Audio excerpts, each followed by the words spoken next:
बच्चों, welcome to the my YouTube channel learning student. स्वागत है आप सभी लोग का हमारे इस यूट्यूब चैनल पे। तो आज हम आप लोगों के लिए लेकर के आए हैं निबंध, जो कि यूपी बोर्ड एग्ज़ाम के लिए बहुत ही ज़्यादा इम्पॉर्टेंट है और ये क्लास 12th और 10th दोनों में ये निबंध आते हैं। तो देखिए, निबंध जो है हमारा ये है मेरे प्रिय कवि। तो चलिए देखते हैं मेरे प्रिय कवि पर निबंध किस प्रकार से लिखेंगे। देखिए, सबसे पहले लिखेंगे मेरे प्रिय कवि महामना तुलसीदास नामक कवि हिंदी साहित्य कोश में जगमगाते हुए अनेक नक्षत्रों में से गोस्वामी तुलसीदास की चमक सबसे निराली है। भक्ति काल के इस महाकवि ने अपनी कालजयी कृतियों से जो अमर ख्याति प्राप्त की है वह बहुत कम कवि ही प्राप्त कर पाते हैं। तो ये किस पे हमने अभी लिखा है? तुलसीदास पे, मेरे प्रिय कवि महामना तुलसीदास, इतना लिख लेंगे। फिर इसके बाद हेडिंग डालेंगे क्या? जीवन परिचय। देखिए, गोस्वामी तुलसीदास का जन्म संवत 1589 विक्रम संवत है और सन 1532 में राजापुर में हुआ। देखिए, इनका जन्म कहाँ हुआ? राजापुर गांव में हुआ था सन 1532 ईस्वी में। यद्यपि कुछ अन्य विद्वान इनका जन्म संवत 1554 बताते हैं। देखिए, कुछ विद्वान जो हैं इनका जन्म संवत 1554 बताते हैं तथा जन्म स्थान सोरो भी बताते हैं।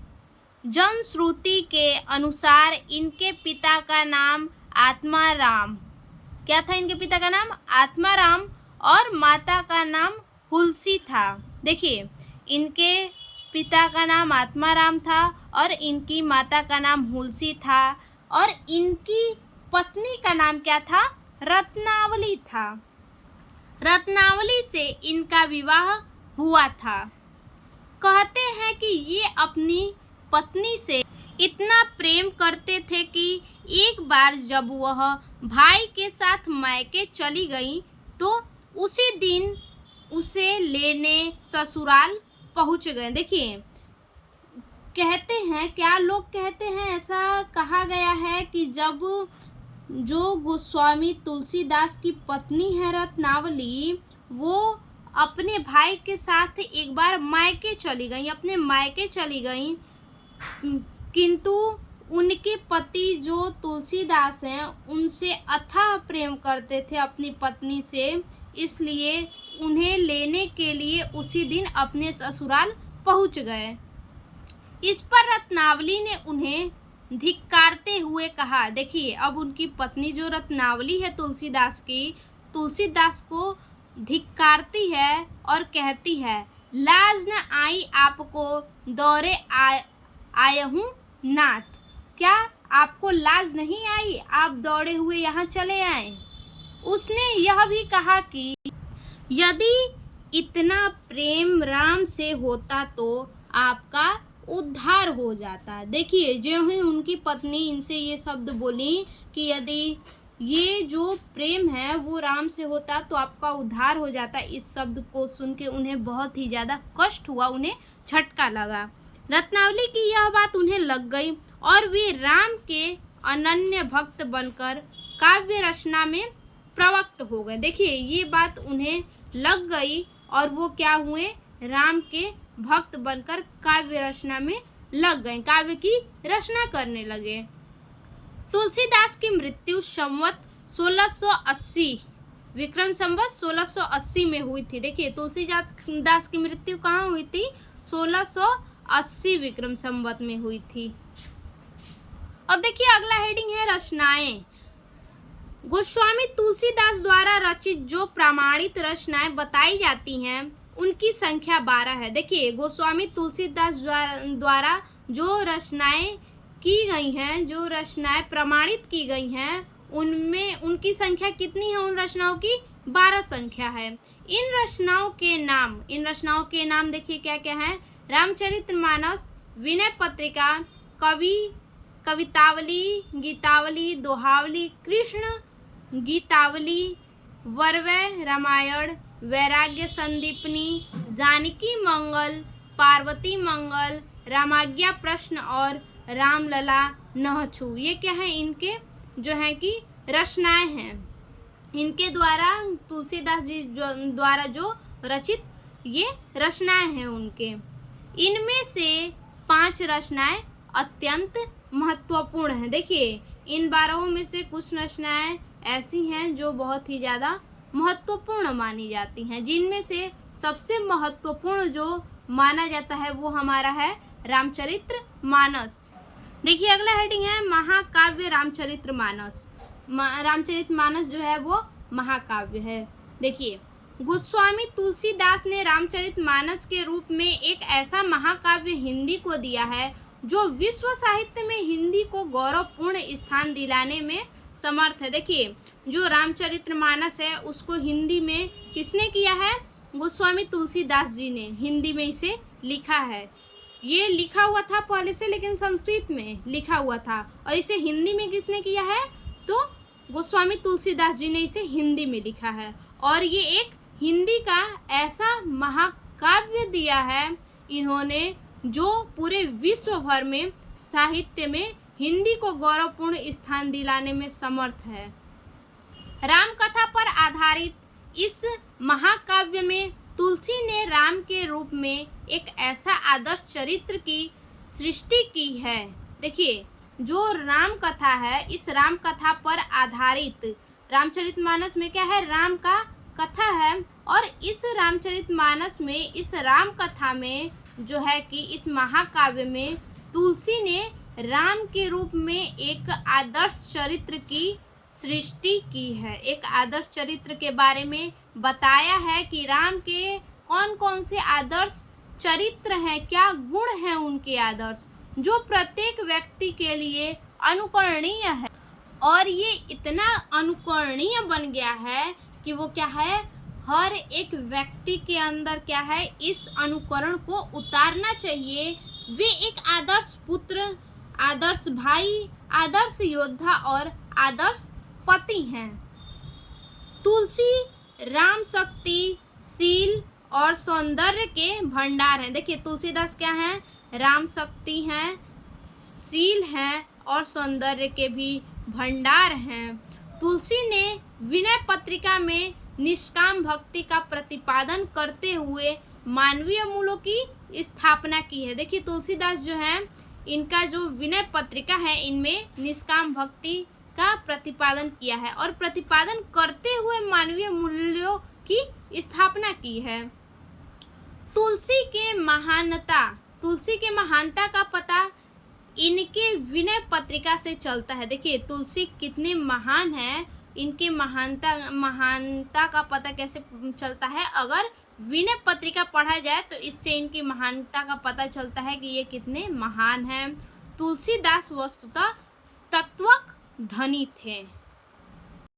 देखिए अगला हमारा हेडिंग है अद्भुत प्रतिभा के धनी। किस प्रकार से तुलसीदास अद्भुत प्रतिभा के धनी थे, क्यों इन्हें कहा जाता है अद्भुत प्रतिभा के धनी तुलसीदास। देखिए तुलसीदास साहित्य शास्त्र के पंडित थे। क्या थे ये, साहित्य शास्त्र के जो थे वो प्रकांड विद्वान पंडित थे। यही कारण है कि रामचरितमानस में उच्च कोटि का साहित्य सौंदर्य भी व्याप्त है।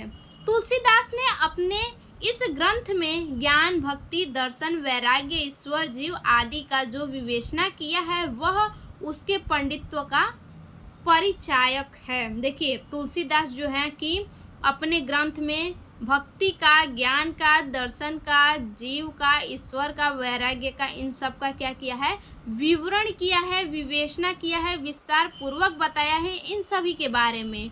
और इस कारण ये क्या है, पंडित का जो है कि परिचारक है। उनका अध्ययन क्षेत्र व्यापक था।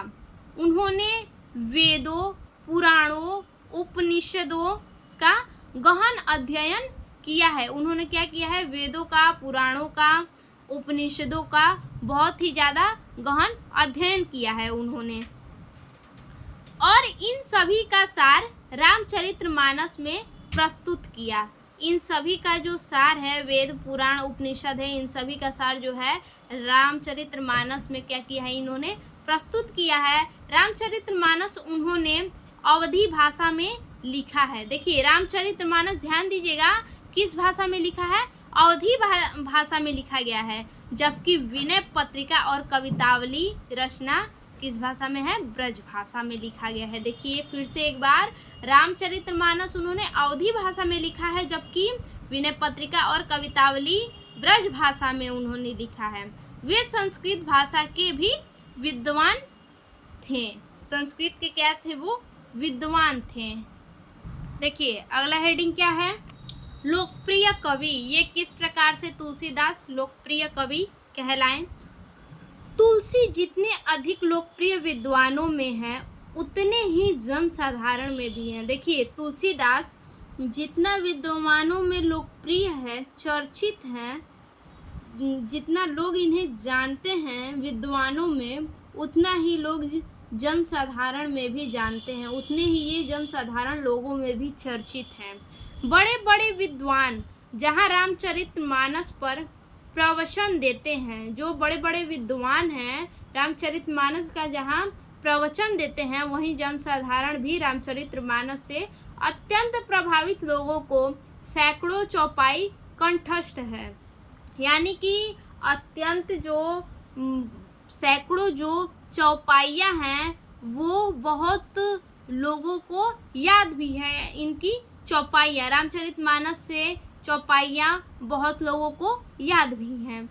इस ग्रंथ की रचना आज से लगभग 1438 वर्ष पहले हुई थी। इस ग्रंथ की रचना कब हुई थी, आज से लगभग 1438 वर्ष पहले हुई थी।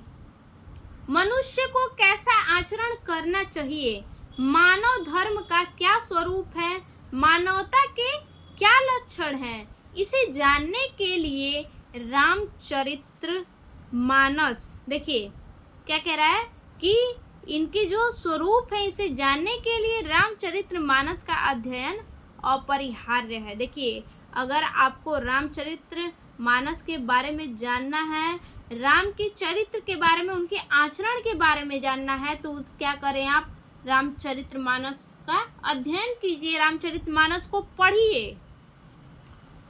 तुलसी का यह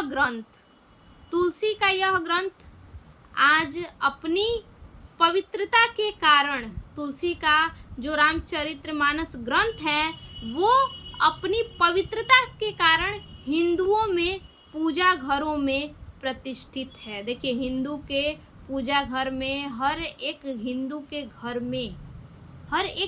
के पूजा घर में आपको रामचरितमानस मिलेगा।